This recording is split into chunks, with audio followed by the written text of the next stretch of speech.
महाअभियान की सफलता के लिए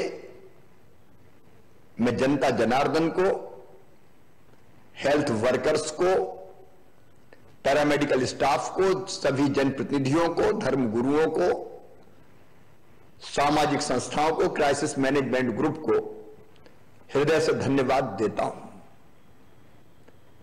बहुत दिनों से समाज के कई वर्गों के भाई और बहन मुझसे चर्चा कर रहे थे कि कोविड के कारण जो प्रतिबंध लगे हैं उससे उनकी आजीविका बुरी तरह से प्रभावित हो रही है। मैं उपचुनाव के दौरान बुरहानपुर के पास एक गांव में रुका था। एक बैंड का काम करने वाले भाई ठाकुर दास जी के यहां उन्होंने मुझे बैंड वालों की व्यथा बताई थी कि शादी विवाह में कई चीजें प्रतिबंधित रहने के कारण कैसे उनकी रोजी रोटी प्रभावित हो रही है। मेलों में दुकान लगाने वालों ने,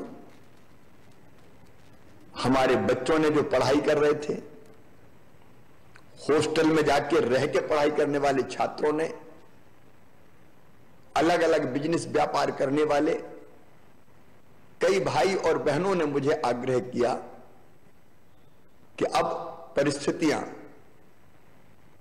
सामान्य हो रही है, इसलिए प्रतिबंध समाप्त किए जाने चाहिए।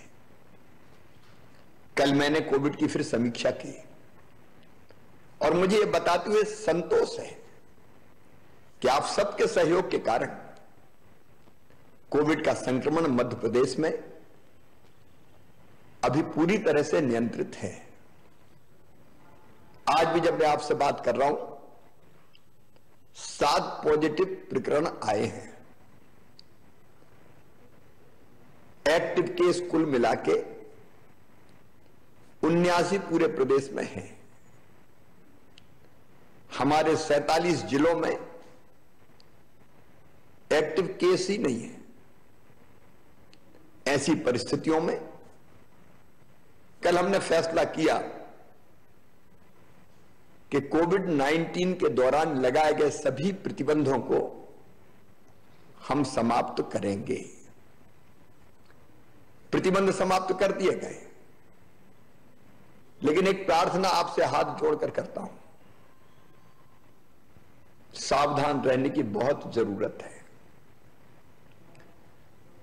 हम ये भी जानते हैं कि यूरोप के देशों में अभी कोविड लगातार बढ़ रहा है, मृत्यु भी लगातार हो रही है। अगर हम असावधान रहे तो फिर से प्रतिबंध लगाने पड़ सकते हैं। मेरे प्रिय बहनों और भाइयों, मैं और आप अब कोई नहीं चाहते कि फिर से हमको भयानक संक्रमण के दिन देखने पड़े। हम ये भी चाहते हैं कि जनजीवन सामान्य हो। सामाजिक कार्यक्रम, धार्मिक कार्यक्रम, राजनीतिक कार्यक्रम, आध्यात्मिक कार्यक्रम, शादी विवाह में लोगों का आना जाना, ये हमारे यहां की परंपराएं हैं। इन परंपराओं का ढंग से पालन, लेकिन सावधानी के साथ। और इसलिए कोविड संक्रमण रोकने के अनुकूल व्यवहार ये अत्यंत आवश्यक है। मैं भी आपके परिवार का सदस्य हूं। हम और आप अलग नहीं है, अभिन्न है। इसलिए मैं आपसे अपील कर रहा हूं, मास्क लगाना मत छोड़ना। हम मास्क लगाएं, हम दूरी बनाए रखें, हम हाथ स्वच्छ रखें। और एक अपील और कर रहा हूं, भावपूर्ण अपील, मैं चाहता हूं कि 70 से लेकर 75,000 टेस्ट रोज हों, ताकि बीच में अगर कोविड का संक्रमण जरा भी बढ़े तो हमको तत्काल पता चल जाए और हम तुरंत आवश्यक प्रबंध कर लें। लेकिन कई भाई बहन सैंपल नहीं देते। सैंपल देने में दिक्कत क्या है? थोड़ा सा कष्ट होगा, लेकिन संक्रमण अगर बढ़ा तो तत्काल पता चल जाएगा। इसलिए मेरा निवेदन है कि टेस्ट जरूर करवाएं।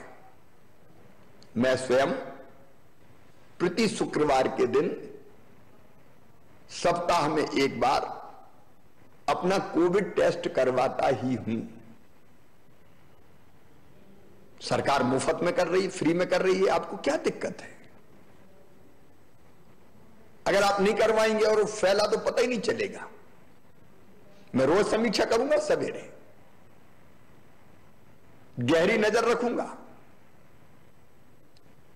लेकिन आप टेस्ट करवाएंगे तो हालात पे नजर रखने में वो टेस्ट के परिणाम बहुत सहायक सिद्ध होंगे। इसलिए टेस्ट जरूर करवाएं। जरा भी अगर लक्षण हो तो देर ना करें। और हां, एक बात और, सेकेंड डोज जरूर लगवाना है। अभी 50% लोगों ने लगवाया है। दिसंबर के अंत तक एक भी भाई और बहन बिना सेकेंड डोज के बचना नहीं चाहिए। सेकेंड डोज उसको जरूर लगवाना चाहिए। ये आग्रह पूर्वक कह रहा हूं मैं। सरकारी सेवकों के लिए अनिवार्य है।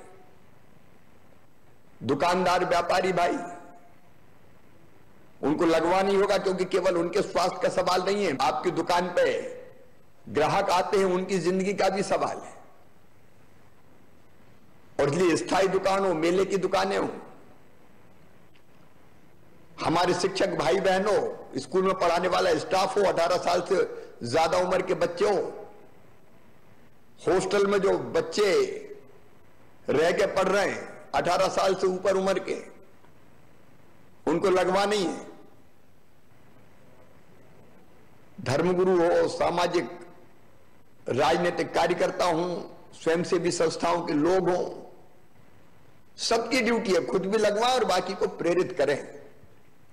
क्योंकि सेकेंड डोज जिनको लगा है उनका जीवन लगभग सुरक्षित हो जाता है।